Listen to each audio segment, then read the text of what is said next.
Welcome back, boners. On today's pod, we'll be previewing a big game against the Tigers this weekend down in Tassie. What really is our grand final, so to speak. And to help me preview it, we've got a very special guest today. The first guest we've had that's not either a player or a family member. And we welcome Corey Viney from the Sherrin Shenanigans podcast. Vines, how are we? And thanks for joining us.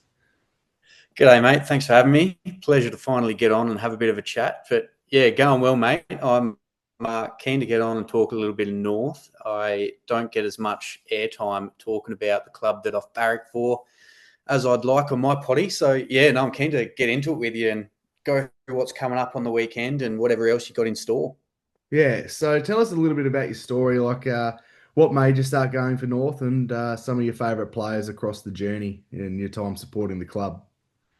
Yeah, so I was about 7 and I was actually a Hawthorn supporter. My old man and my older brother were Hawthorn, and all of my mates and friends at school were North when I was in grade 1, and they all got into me and wrote me into going over and telling the old man that I went for North Melbourne. And I didn't even believe it myself at the time. And my pop was just so happy I went for anyone other than bloody Hawthorn. He ended up buying me a North Melbourne Guernsey and scarf and whatever else because my mum told him. And so that was that. I had to stick with him from there, and I missed out on 4 premierships, and instead I've got about 5 years running in the bottom too. So it's gone well for me, but no, I wouldn't have it any other way. Yeah, and who's some of your favourite players that you enjoyed watching?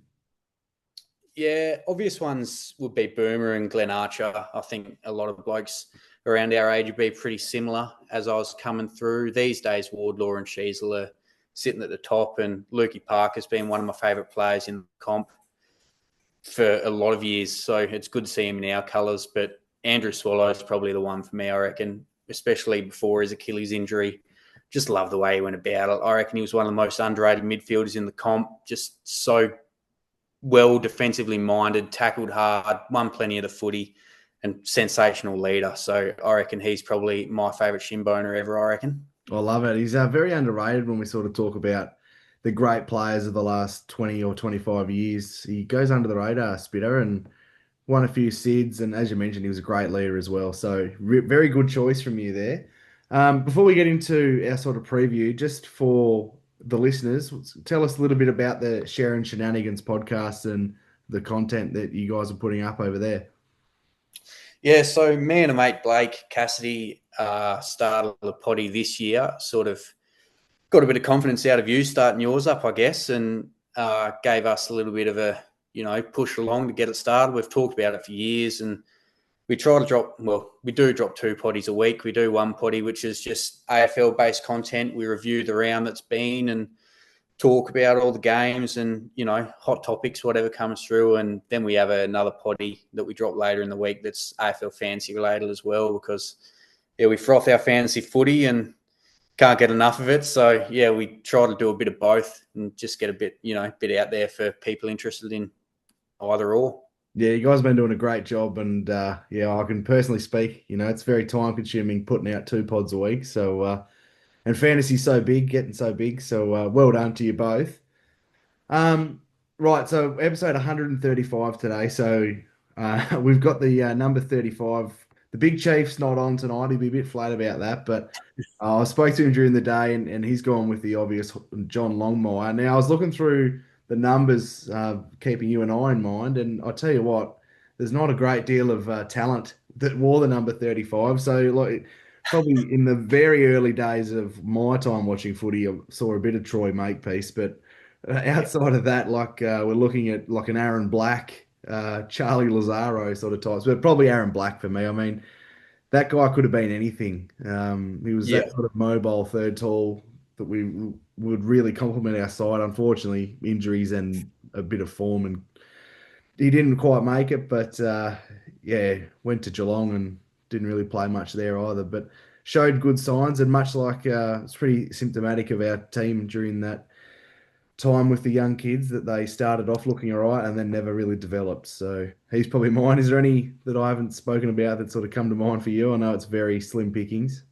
No, I had Aaron Black written down as well. I thought I might have got a sneaky one in there that you weren't going to say yourself, but that's about all I've seen, mate. Obviously, Matty Whitlock's in it now, but we've seen, 2 games from him so far, so you can't really go landing on that. But yeah, Aaron Black, I agree with you. He had a lot of talent, a lot of potential, and he just never quite got the run at it that we were hoping for, and never quite came on. But he definitely wouldn't be the only key position stock that we've had that didn't quite come on for us. So No. no surprises there. They're thinking Sam Durden, Dan Nielsen, all those during that sort of mid Durden. 2000 Even 2010, Mason Wood sorry. waited until he left. That Yeah. didn't help.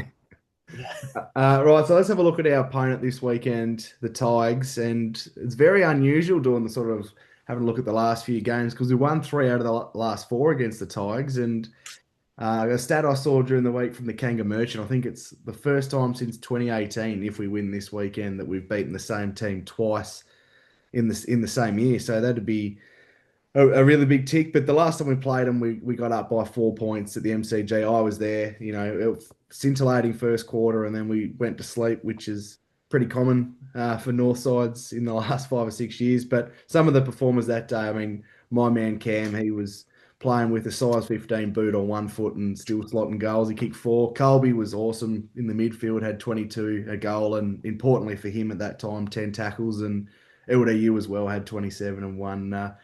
What are your thoughts about the Tigers? Obviously, you guys do some great content across all sides. What are your thoughts on them and how they're shaping up to play against us this week? Yeah, well, honestly, I'm expecting it to be tight again. They keep rocking up every week, the Tigers, in all honesty. They're competing against decent outfits. And as you said, knocked them off for 4 points last time. And we lost to the Saints by, 9 a couple of weeks ago, but one was after the siren, and Richmond the week after was 4, I think. So it goes to show we're around almost the same mark. So I'm expecting it to be pretty close. But I think earlier in the year when we came up against them, they still didn't have Prestia back in that midfield. And I'm not sure if Taranto and Hopper are up and running quite as well as they are at the moment either. So it's going to be interesting, mate. Obviously, we rely so much on stoppage dominance and winning clearance. And Richmond's midfield, honestly, doesn't get the credit for how good they are just because of where they sit as a team. They've actually got a really experienced, strong midfield, and it'll be interesting to see how we stack up against them this week. Yeah, I feel like that contest works that one wood, isn't it? Like they've got Nank in there who's plays it similar to our man, the Big X, and then the Bulls of Prestia, Hopper, Jack Ross rolls through there, Tim Taranto you mentioned. So plenty of in and under blokes, and it's going to be important we can try and get them out the front of stoppage like we saw LDU bursting through and young Georgie Wardlaw as well. I think that could be the sort of opportunity we have to exploit them. That's what we got them against them earlier in the year with Colby with his electric use as well. So that'll be the interesting one. That back line as well, like so much experience down there. They've got Vloston, who's had a sensational year. Nathan Broad's always really consistent and does a good lockdown. Bolter when he's down there, Miller when he's down there. It'll be a tough task with no Larky. I suppose my question to you is: we've seen the teams, and I'll read them out in a second, but it looks like Bryn Teakle's been dropped, and the tool to come in is either going to be Taylor Goad or Matty Whitlock. Which way are you leaning if you were at the selection table? Yeah, look, I'm leaning towards Whitlock personally. I think Godey's shown some really good signs in the VFL, but they had the perfect chance to blood him earlier in the year when Sherry was obviously out with the suspension, and I think it might have been Geelong there in the middle that we played, was it? And Yeah, it was. I was they at the don't game, really. unfortunately.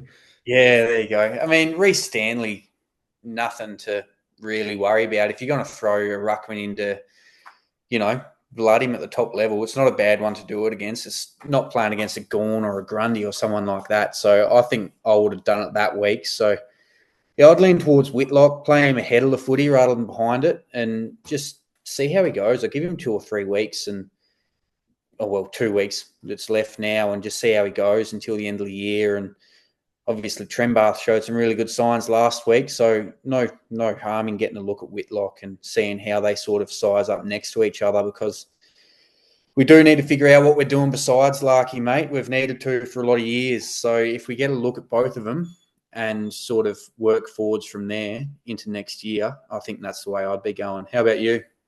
Yeah, oh, it's an interesting one. A lot of people are excited to see Goad, myself included. Whether he's ready or not's been the question. I'm not. It's almost like a win-win because I'm keen to see Witters as well, getting an opportunity forward of the ball. So I'll be stoked for either of them. Like obviously, it's always a bit of an extra bounce to see a debutant, but I mean, Whitlock's only played one or two games as well, so it'd be good to see him get an opportunity. So I'm not really phased either way, but just having a look at the side, obviously the two confirmed out so far is Bryn Teakle, who was omitted, and Riley Hardiman with that concussion, and the extended squad at the moment. Paul Curtis back in, that's huge for us. The skipper Jai Simpkin, Taylor Goad, Will Phillips, and Matt Whitlock. I can't see Will Phil getting in. And I think you'd assume that Bailey Scott will be dropped. So probably the three changes there.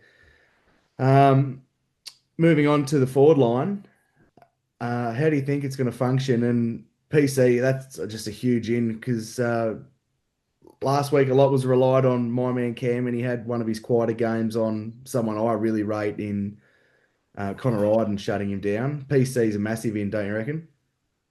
Absolutely, yeah. We're a completely different dynamic up forward when Curtis is playing. He provides so much in the air as well as at ground level. I think leading up outside 50, that sort of 50 to 70 metre range and turning, he's so good at turning and sorry, That's all so right. good at turning and just releasing the ball inside 50 straight away to a forward he doesn't wait and let the defenders get set and sort of fill up the holes. He leads up, gets the footy, and he turns and goes and puts it in space in front of our other forwards leading up at the footy, which is just invaluable. It's something that people don't really think of with him. They think more about his tackling, his goal kicking, and that sort of stuff. But he provides so much more to our side than just that. So he's a massive in. But just quickly back to the outs, and you said Hardiman out, and I'm scared about that because young Seth Campbell, I'm not sure who gets that matchup this week now.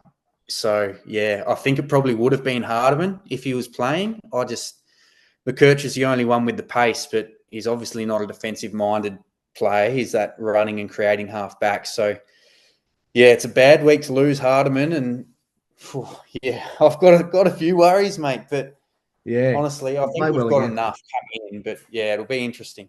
He torched us earlier in the year as well. I think he kicked four that same game at the Yeah, MCG. So with Hardiman out, I was sort of scratching my head thinking what they'll do, sort of positional wise. But I could see with Jai coming in, maybe he takes a few CBAs, and just for this weekend's game, Finn O'Sullivan might return to the back line and might get that match up on young Seth Campbell as well. So very interesting to see. And then in the back line, Toby Pink gets a chance to go one on one with Tom Lynch again, you'd imagine, and got the best of him, Toby Pink, last time. It was great to yeah. see. Obviously, a line that we're really frustrated with, the back line. The synergy's not quite there. The aggressive setting up is getting exposed with the lack of pressure up the ground. Um, I want to know your thoughts on Caleb Daniels' season so far. It's obviously caused a lot of controversy online. Whereabouts do you sit in that?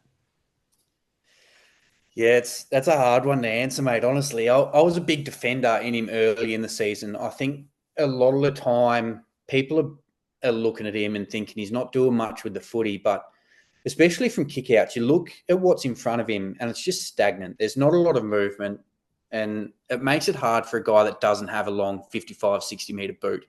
If there's not much movement in front of him to use, I mean, it's going to be easy to look bad. With that said, I still, in an ideal world, next year is not now 22. I think Goda sort of comes in and takes that role, and Hardiman takes a bit more of a distribution role. So I'm not a massive lover of what he's done, but I also don't think it's been quite as bad as some people have put it across. I think you still see regularly below his knees. I mean, it's not far down, but I reckon he's one of the cleanest in the comp. Oh, He he is for he sure. rarely fumbles. He just picks the ball up. He's clean. And sure, he might not have had the best year by foot and the sorts of things he did back when he was an All Australian at the Dogs, but for where we're sitting on the ladder and what we're trying to do, I still think he has proved valuable. Yes, paid overs, you'd say, but yeah, I think he has provided something for us. as I said, ideally next year, you're probably having him as a very handy sub that can play over 3 lines or helping the guys in the Magoos. But yeah, that's about all I've got. Where do you sit with him? Yeah, I'm really frustrated at times, but then also I feel bad for him in a sense that there was a lot of movement at the Dogs, so he could use his little short 20-meter kicks. You see the behind the goals footage of when he's kicking out, and there's just blokes standing there with their hands up. So I think at times when he's made poor turnovers, he's tried. I think he feels the pressure that he has to create too often, and that's when you see him run from one side to do the kick out, then he comes back to the goal square and then Yeah. ends up turning it over because I think he's not wanting to take the safe down the line option, and there's just not much there for him. Although, in saying that, the last couple of weeks it's been good to see a few more leading avenues from kickouts, particularly from Foss.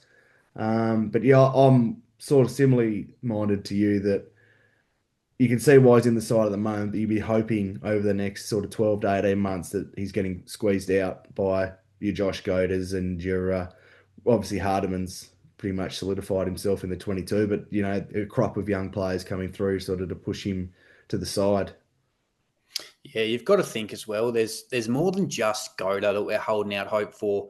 You've still got to find a spot for McDonald and Archer in that back 6 or 7 too, realistically. So you may only be able to play one of them. It might come down to whoever's in better form. But yeah, there is a few guys we've got on the sidelines this year that people aren't realising quite what we're missing, I think. So yeah, you add Goda in as a sort of rebounding halfback. You bring McDonald and Archer back as your lockdown small or medium defenders, and things look a lot more solid straight away. So yeah, it'll be interesting where it sort of leads next year with Caleb Daniel. Even Jack Darling, he's been a sensational pickup and been brilliant for us. But you know, if Trembath has another 2 really good weeks and they want to play the two tools next year, even he could be, you know, back in the twos and developing the kids there. So I see things turning quickly, mate, and these pickups have question marks over them, but I think long term they're going to end up paying dividends. Yeah, well, JD that you mentioned there, like he's exceeded my expectations this year, and I agree with your point. Like as much as he's been so consistent for us, if we want to take that next step, we're hoping that you know the Will Dawsons, the Matt Whitlocks, the Cooper Trembaths are coming in at either end, and he's getting squeezed out. Yeah, Well, exactly right, mate. And Dawson's another one that, you know, he's probably in that back six with McDonald and Archer that have to come in. So yeah, there's plenty that we're sort of waiting on to fill out this 22 that we've got going at the moment. So next year will be interesting, but still got 2 more games to get through first before we get too excited about 2026. yeah, exactly right. Right, we'll get to the next segment, Baz's big call. Now, this week I've gone with a bit of an NBA style stat line prediction here. I'm going Big X to get a triple double. So I think in 10 contested possessions, 10 clearances, and 10 tackles. I think he'll fire up against Nank. He'll get that body thumping into him. He'll get the bloods pumping, and he's a bit rusty last week against Briggs. And we saw the same sort of thing with PC when he came back from his 3 week suspension, but he'll be raring to go, and he always plays quite well down at Boot Park in Hobart. So yeah, that's my prediction for this week. How do you see Big X going against Nank? Yeah, I rate it. I like the call, and I think Nank's a good matchup for him. You know, he's pretty similar to Sherry. He's bigger, he's slower, he's just physical, you know, bustling ruckman. And I think Sherry loves playing against guys like that. You know, playing against a Gorn or a Grundy or Stanley or someone that moves around the ground a bit better probably doesn't suit X quite as much. I reckon he just loves just smashing into blokes. And Nank's pretty much the same for the Tigers. So, yeah, I reckon both of them will probably shake hands at the start and say, I'll see you at the end and see who has more bruises. But, yeah, I Yeah. reckon it's going to be a good battle, mate. I like it. And before I move on from the game, I suppose we better talk about one of our good mates in Ryan Mansell, someone else who loves the body contact. It'd be interesting to see how he goes. I mean, obviously, we both hope he does well, but if he can have a quiet game against us, it'd be nice for our man Mance. It would, yeah. He's actually in some pretty good form too. He's playing some good footy this year. So, yeah, it's funny how much he loves the physical contact. His old man wouldn't let him play footy until it was tackling down here in Tassie. It's not. It's just bumping only until under 12s, and the old man wouldn't let him play until it was full tackling. So he took to it like a duck to water from there, and you can see it now, even at the top level. He loves just, hitting someone hard. Yeah, he's released the line from the cage as soon as under 12's hit. Yeah, absolutely. He's always been the same. Right, I've got some out of contract players I want to get your thoughts on. Just I'll fire through quick. You don't have to give too much of an answer if you don't want to. One that's sort of hasn't played a game this year, but a lot of supporters love. But it looks like he might be ending his time at Arden Street. Is Eddie Ford? Where do you sit on him? Would you think in contract for next year or not? Yeah, I think he's gone. I also would have liked to have got another look at him. I think he has shown signs in his time at the top level. But realistically, I also don't think that when we do rise up that ladder and start playing top eight footy, I think even if he came on that bit more, he's not the guy that's going to be there come finals time. So, yeah, it's upsetting because I do think he's got a bit of talent. But, yeah, I think it probably is the right call. Will Phil?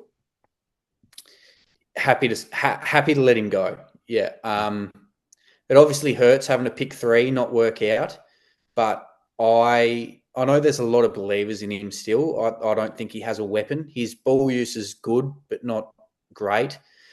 He lacks pace. He obviously hasn't quite built up a tank as a lot of other draftees in his age group did because of the bouts of glandular fever and things like that. So he's had a bit of a setback. But, yeah, I think he just lacks a real weapon, and he's probably not clean enough to be a real coalface, hard ball winning midfielder either. So there are some numbers that back up that, we are better with him in the midfield and how good he is clearance wise. But yeah, again, I don't think in a finals football team, he's a starting midfielder, and I don't think you can find anywhere else for him. So he can go as well, in my opinion.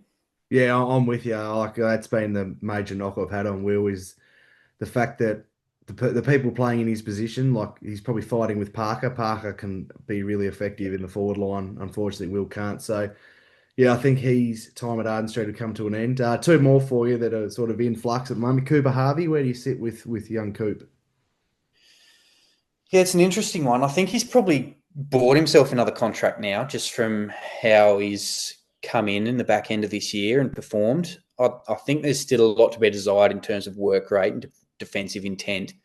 But I think the fact he's shown he's capable of playing across half back when needed as well is just another string to his bow. I think, yeah, he's probably bought himself another year. And, I mean, he certainly knows where the big sticks are. So if someone's coming in and kicking goals, you can, try to work on that headspace and defensive work and, work rate and stuff like that. So, yeah, I think he gets another year. If he was cut, I wouldn't be shocked. But, yeah, I think he gets another year. I could not agree more. Last one, Tassie boy, Geordie Payne. Yeah, I don't think he'll get a contract either. I think if they were interested in him next year, he would have played before the weekend just gone. I think he only got this game real late in the year because essentially they couldn't deny his VFL form. He'd been playing too well. I just think that, yeah, if they had any real interest, he probably would have played before now. And he did some okay things on the weekend as well. And obviously on a debut, it's tough to say much negative about someone. It's hard to step up to the top level, but I don't think they would have seen anything on the weekend either where they said, all right, no, we've got something here. We need to get another look for another year. Yeah, he had a tough task with Harry Himmelberg on him. I'd be interested to see how he goes this week. He's going to have to sort of light it up in the last couple. And it's an interesting point you raised there about sort of having to pick him. I tend to agree there that they're pretty content. And the unrest from the supporter base was getting next level. Like I think they probably would have stormed Arden Street and tried to find Clarko if he didn't pick him in that last week against the Giants. So hopefully he can bag a few goals because that position's right up for grabs. I mean, JK, he's not lighting it up at the moment.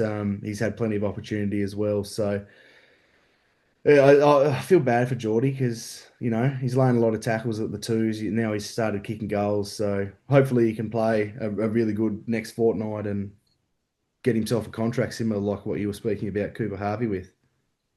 Yeah, well, it's absolutely a chance, mate. There's no reason he can't come out and put two really strong games together. But yeah, just the way I'm looking at it now, I mean, with needing to make so many list cuts this year, it makes it a bit hard. But then again, I've also heard a lot of rumours that with such a shallow draft this year, a lot of clubs are looking at delisting and with the promise of redrafting. So there's a chance they could do something like that with him if they do see something in him too. Yeah, exactly right. Right, next segment we've got the Rawlings rumor file. I want to roll through a few well, not necessarily out of contract, but a few opposition clubs that we've had loose ties with, and get your thoughts. The first one I've actually added is someone that I just wanted to bring up on the pod that I'd be looking to target. He's currently, I think actually came back last week. But for St Kilda, Darcy Wilson, a Shinboner fan growing up. So I think he'd be perfect to slot on a wing for us. And I don't think there's a huge chance we'll be able to get him, but I'd certainly be making that call. I love what he brings. What are your thoughts on young Darcy?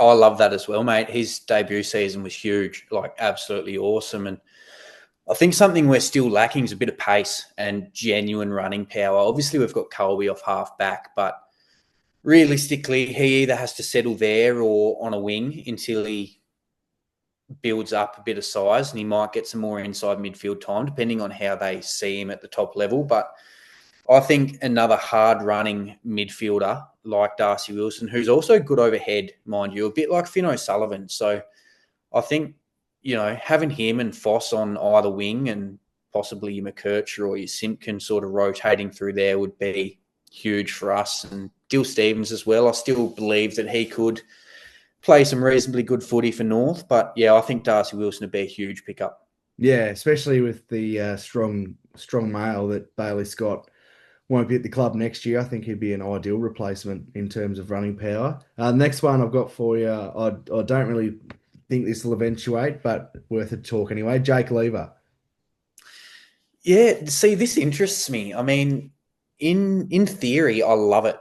I love the thought of Jake Lever coming in and essentially being what Hodge was at Brisbane because I mean, he's not Luke Hodge, but he is a premiership player. He has been an A grade key defender. I just think to add another layer to it, I think Comben looks absolutely settled down back now. I think I was always 100% in the camp of Comben will bear forward, he should bear forward, and I want to move him back there. I think now I've turned my perspective on that, and I just think that I mean, Comben's not fantastic one-on-one. Obviously, he can work on that, but he is your intercepting defender, and Jake Lever's that as well. So I just think you probably can't have both of them down there together.